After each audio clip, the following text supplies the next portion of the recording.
नमस्कार बच्चों, कैसे हैं आप लोग। छुट्टियों में कहाँ जाने की योजना बना रहे हैं।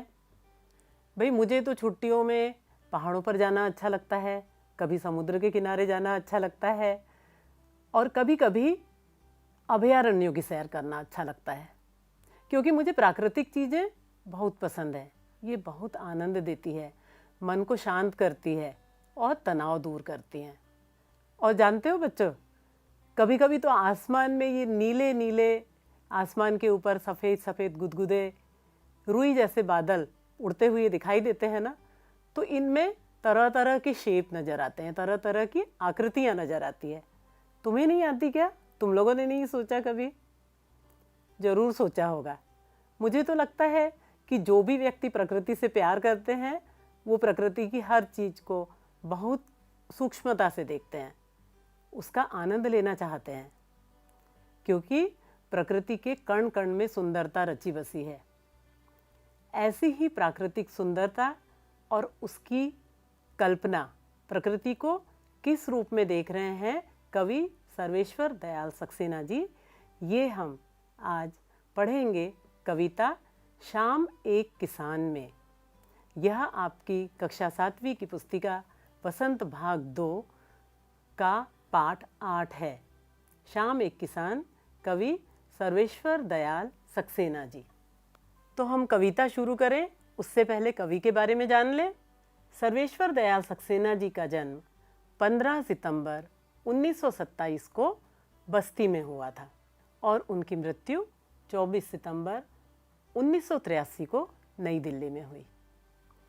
सर्वेश्वर दयाल सक्सेना जी की कुछ रचनाएं हैं।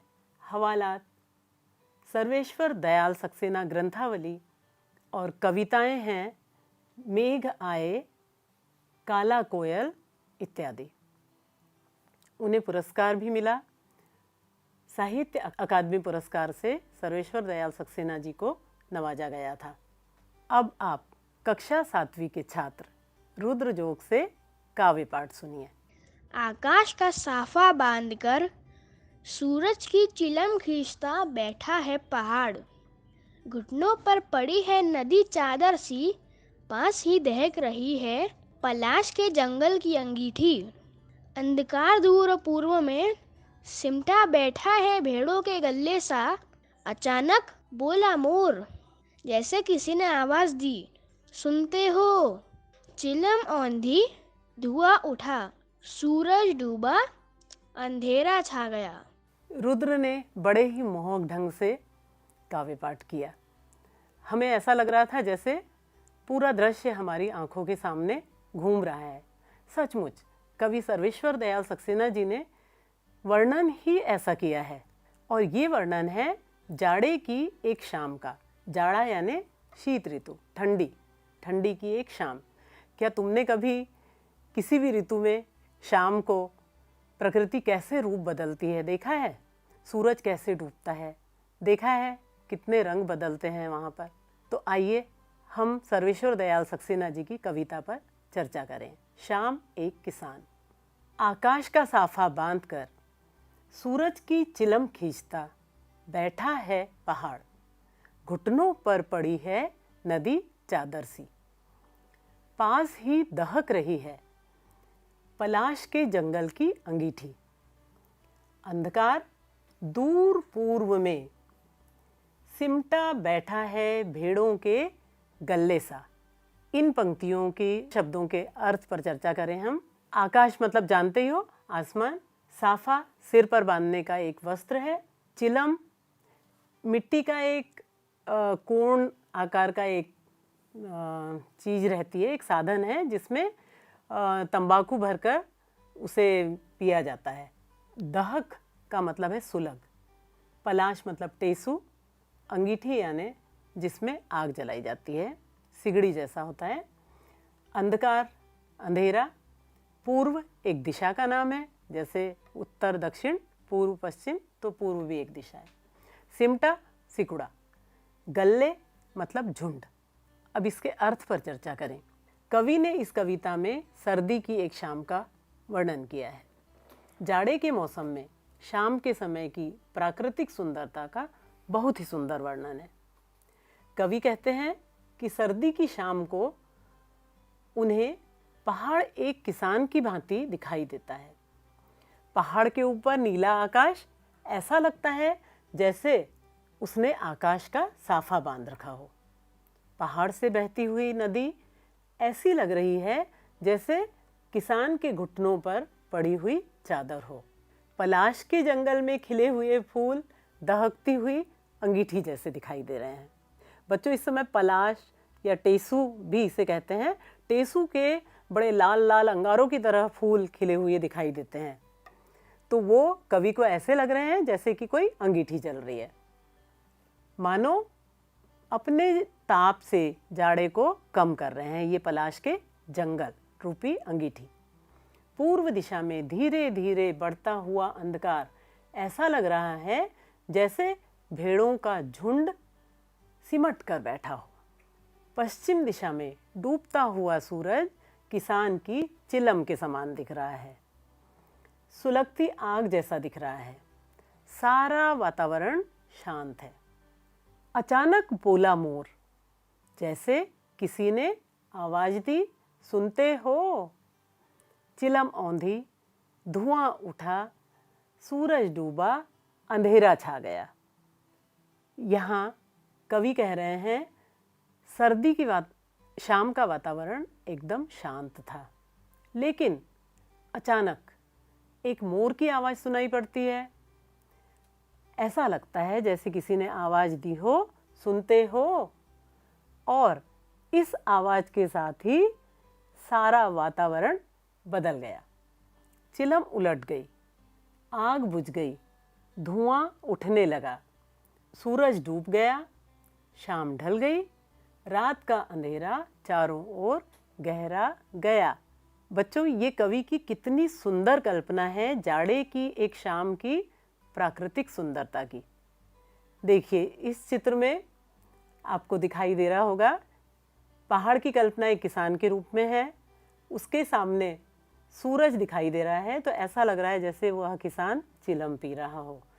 पास ही पलाश का जंगल दिखाई दे रहा है, पलाश के दहकते हुए फूल दिखाई दे रहे हैं अंगीठी की भांति, और पीछे भेड़ों के गल्ले सा अंधकार, ये पूर्व दिशा में है क्योंकि सूरज पश्चिम में डूबता है ना। और ये नदी बहती हुई आ रही पहाड़ से, तो ऐसी लग रही है जैसे किसान ने अपने पैरों पर चादर ओढ़ रखी हो। तो हमने देखा कि कवि ने किसान के रूप में जाड़े की शाम के प्राकृतिक दृश्य का चित्रण किया है। इस प्राकृतिक दृश्य में पहाड़ बैठे हुए एक किसान की तरह दिखाई दे रहा है, आकाश उसके सिर पर बंधे हुए साफे की तरह दिखाई दे रहा है, पहाड़ के नीचे बहती हुई नदी घुटनों पर पड़ी हुई चादर की तरह दिखाई दे रही है, और पास ही खिले हुए टेसू के या पलाश के लाल लाल फूल अंगीठी के समान दिखाई दे रहे हैं, और पूर्व में क्षितिज पर घना होता अंधकार भेड़ों के गल्ले सा यानी भेड़ों के झुंड के समान दिखाई दे रहा है, और सूरज चिलम पर सुलगती हुई आग की भांति दिख रहा है। यह पूरा दृश्य शांत है। अचानक मोर की आवाज़ आती है, मानो किसी ने आवाज़ लगाई हो, सुनते हो? और इसके बाद यह दृश्य एक घटना में बदल जाता है। चिलम उलट जाती है, आग बुझ जाती है और धुआं उठने लगता है, सूरज डूब जाता है, शाम ढल जाती है और रात का अंधेरा छा जाता है। तो बच्चों, ये थी कवि की कल्पना। उन्होंने प्राकृतिक चीज़ों का मानवीकरण किया है। जाड़े की एक शाम का कवि सर्वेश्वर दयाल सक्सेना ने कितना सुंदर वर्णन किया है। उन्होंने पहाड़ का मानवीकरण कर दिया है। बड़ा ही अच्छा लगता है पढ़कर, और बिल्कुल सचित्र वर्णन है। ऐसा लगता है सारा दृश्य हमारी आंखों के सामने घूम रहा हो। तो मुझे लगता है आपको कविता और इसका सरल अर्थ समझ में आया होगा। अब हम अभ्यास के प्रश्नों पर चर्चा करते हैं। इस कविता में कवि ने जाड़े की एक शाम की कैसी कल्पना की है, इसे आप अपने शब्दों में लिखिए। इस कविता में कवि ने प्राकृतिक दृश्यों से किसकी समानता दर्शाई है? कवि ने कई एक रूपताएं दिखाई है, जैसे पहाड़ किसान की तरह। तो कोई दो उदाहरण आपको लिखना है। एक शाम के प्राकृतिक दृश्य का चित्रण आप अपने शब्द में लिखिए। आपके लिए छूट है, आप किसी भी जाड़े की शाम का करिए, बरसात की शाम का करिए या ग्रीष्म ऋतु की शाम का वर्णन करिए, लेकिन चित्र भी बनाना है। अब आते हैं भाषा की बात पर। कुछ शब्दों के आपको पर्यायवाची लिखने हैं। पर्यायवाची शब्द लिखिए, आकाश, सूरज, पहाड़, नदी, मोर और अंधेरा का। इसका उदाहरण बता दूं मैं, जैसे आकाश के पर्यायवाची हैं आसमान और गगन। आपने कई पशु पक्षियों की आवाज़ें सुनी होगी, तो उनके नाम उनकी आवाज़ सहित लिखिए और यह भी लिखिए कि यह ध्वनि आपको कैसी सुनाई पड़ती है। जैसे कि बिल्ली की आवाज़ है म्याऊं, तो ये आवाज़ सुन के ऐसा लगता है जैसे वह पूछ रही हो मैं आऊं। ऐसा मुझे लगता है, आपको क्या लगता है बताइए। अब इस कविता में आपने पढ़ा, जैसे पैरों पर पड़ी है नदी चादर सी, मतलब सा, सी, समान, ऐसे शब्दों का प्रयोग किया है एक रूपता दिखाने के लिए। जैसे हम बोलचाल की भाषा में हम कहते हैं ना, बर्फ सा ठंडा, फूल सी नाजुक, तो ऐसी कई एक रूपताएं इस कविता में कवि ने दिखाई हैं। इन्हें ढूंढ कर लिखिए। जैसे नदी चादर सी, मैंने अभी बताया ही है आपको। फिर आप भी किसी एक प्राकृतिक दृश्य का वर्णन करते हुए अपनी कल्पना से एक कविता लिखिए। कम से कम 8 पंक्तियां होनी चाहिए। कुछ शब्द ऐसे होते हैं जो अलग अलग संदर्भ में अलग अलग अर्थ देते हैं। उदाहरण के लिए, जैसे दहकना, कोयला दहकने लगा, यानी अच्छी तरह से जलने लगा।